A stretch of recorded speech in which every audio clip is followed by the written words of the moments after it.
Hi friends! Today I'm going to be showing you a DIY Mickey Mouse wreath.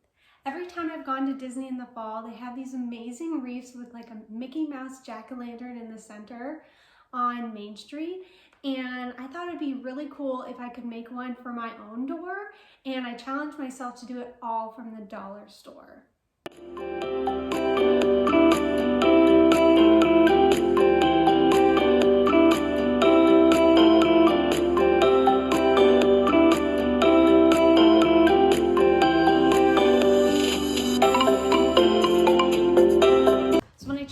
The dollar store, my total was $18 and change. So I basically made this wreath for under $20, but I will say that I didn't account for in the cost these items that I'm going to tell you about now that you need to make the product, just because I'm a crafter and I always have these in my house. So hopefully if you're crafty like me and you're doing this DIY, you probably already have some of these.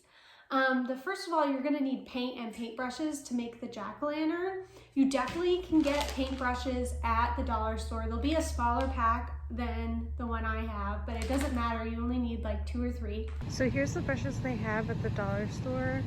I recommend these ones here because that's what's going to work best with acrylic paint. They do have paint at the dollar store, but I wouldn't really recommend it for projects like this. I typically use acrylic paint. If you want a brand recommendation, I totally recommend Apple Barrel. They're really great at covering things. So when you're doing a DIY and turning something from one thing into another, it's great at covering up what it used to be. And I just wouldn't get paint at the dollar store because it's not acrylic usually, and you can get these for less than $1. So that's what I would do. Go to Walmart, go to Hobby Lobby, Michael's, and you can get them for like 89 cents. As far as the paint goes, you're obviously going to want orange and yellow for your jack-o'-lantern, and then brown for the stem of the pumpkin. And then I also used red to mix with my orange to create an accent, darker orange color. And then I used the yellow again with some green to paint some of the pumpkins on the wreath so that I had both orange pumpkins and yellow-green pumpkins. Another thing you can get at the dollar store, but I didn't have to, was hot glue sticks. They're not always easy to find, but right now I found some that were gold glitter glue sticks in the Christmas section. And then of course a hot glue gun to put the hot glue in. I honestly think I got this at Hobby Lobby for like $5, so it's not a big purchase. And then some scissors. Everyone should have some scissors in their house. And then the last thing is this acrylic sealer. I'll get that up close so you can see it. I used this after I painted the jack-o'-lantern to seal the paint, because when you paint with acrylic paint on a flat, hard surface, it can easily scratch off. And we obviously don't want our beautiful wreath to get damaged in the end, or damaged in the process of packaging it between this fall and next fall, because I hope to use this plenty of times to remind me of my fun times at Disney. Now onto the materials I actually got from the dollar store. I've got one tray that's a pumpkin shape, and I'm gonna turn it this way so that it's more of like a pumpkin. I got 2 spools of this 9-foot burlap ribbon with wire in it. 8 round plastic plates to be the ears of the jack-o'-lantern. A fall leaf garland. Then I found these little mini pumpkins that are on wires, so it looks like they're meant to go on a wreath. I think they're a little bit bright for this, but I could paint them. I just got an assortment of fall colored flowers. I got the bags of maple leaves, and there were some that had like burlap leaves, and there were some that had metallic leaves, and I just got like the standard natural looking set of 50. I've never seen this at dollar store before, but this is like a pretty large wreath form, like larger than they typically have. I can't wait to see how it's gonna turn out.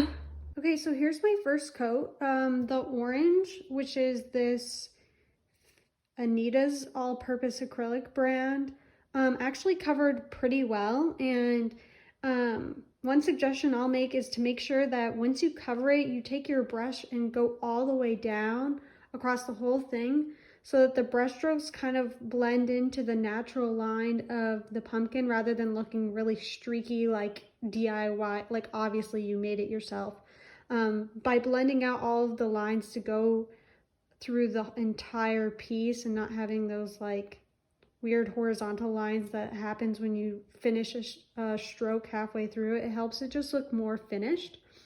I will say that this Craft Smart brand brown did have that issue I anticipated, where it kind of came out streaky and see-through. So it looks like I'm gonna have to put that apple barrel white on the stem and then come back with the brown after it dries. So it looks like if you end up getting this brand, it's probably going to be okay. This one, not so much.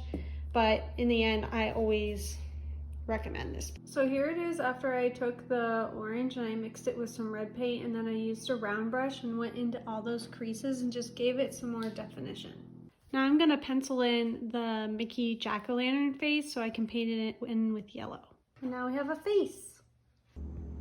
So as you can see, I've painted 2 of the plates orange, and it looks like they're going to be really good in size. I had to put 2 coats of the orange paint on there just because the plates themselves were so see-through that the paint kind of looked a little bit see-through with just 1 coat. And I will say you have to be careful that your first layer is completely dry, and then go in with a really, really gentle hand the second layer, because just like using a dry erase marker on top of a dry erase marker, sometimes the paint wants to remove itself. So just make sure you have a lot of paint on your brush and you use it gently on your second layer.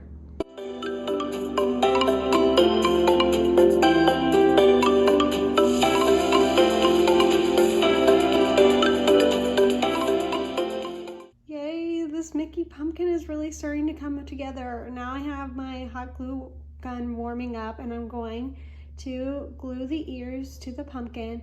I'm gonna be really careful to make sure that these points where it's attaching, the glue is gonna ooze that way rather than this way, because I really don't want to have to paint over glue globs, and I'm really hoping that just securing it here and here is gonna be enough. So as I feared, hot gluing just here and here was definitely not gonna cut it.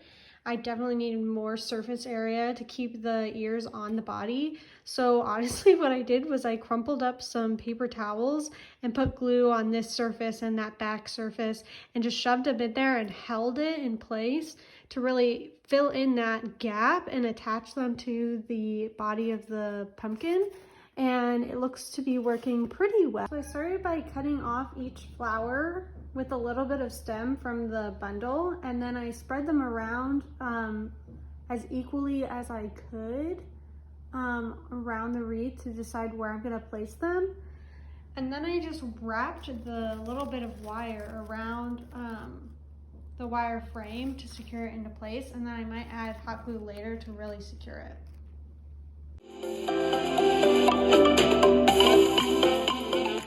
And I just pulled all my fall leaves off of the garland, and I'm gonna have to hot glue those on because they don't have a wire attached to them. And then I'm gonna go ahead and secure everything with hot glue as I do that.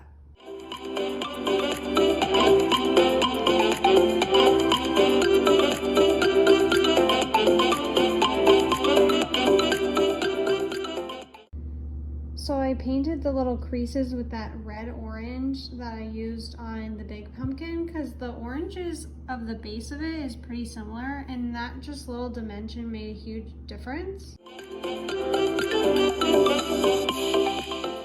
So 9 feet is 108 inches. So we're gonna cut it into 10-inch strips. So they'll all be 10 inches, but there'll be one left over that's 8 inches, but I really don't think it'll be noticeable at all. I was wrong when I got to the 8-inch strip because of the glue that they used to attach it to the spool, it kind of just like ruined it, so just toss it. You want to fold each end of the ribbon in half and cut a triangle out to give them those nice finished edges. Now I have all my ribbons just spaced out how I want them. I kind of started by just putting them in places that the wreath looked sparse, and then just kind of filled it all in until it looked about even.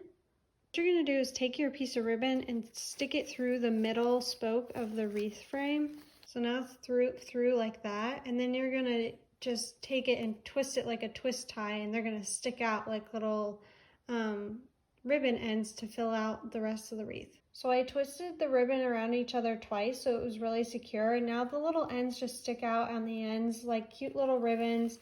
It's not too much like bows, but it just gives like that little bit of a finished touch. It helps fill it out, and it also kind of mimics the hay in the original wreath. Now I've cut my ribbon to be the length that would fit around the interior circle of the wreath. I'm doing this to wrap around this inside metal piece because I found that when I hung it on the door to see how it was looking, you could see these wires right here. So I'm going to use the burlap to cover those just to make it look a little bit more finished and full. I wrapped the ribbon around the wire by folding it in half, and I put a little dab of hot glue and I'm holding it to secure it. Be careful not to burn your fingers because the glue will come through that ribbon. So that's what the inner ring looks like now that it's finished. And this spool of ribbon is the perfect length to cover the inner ring and the outer ring. So I'm going to repeat that same process on the outside. These are the leaves that come in the package that I got. I honestly like these ones with the veins better because they just look a little bit more realistic.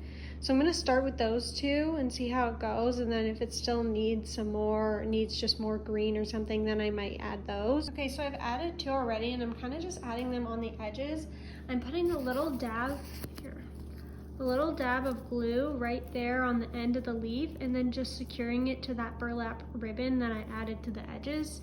Okay, so I've added the orange leaves in there where the burlap is, and I really like just that added texture.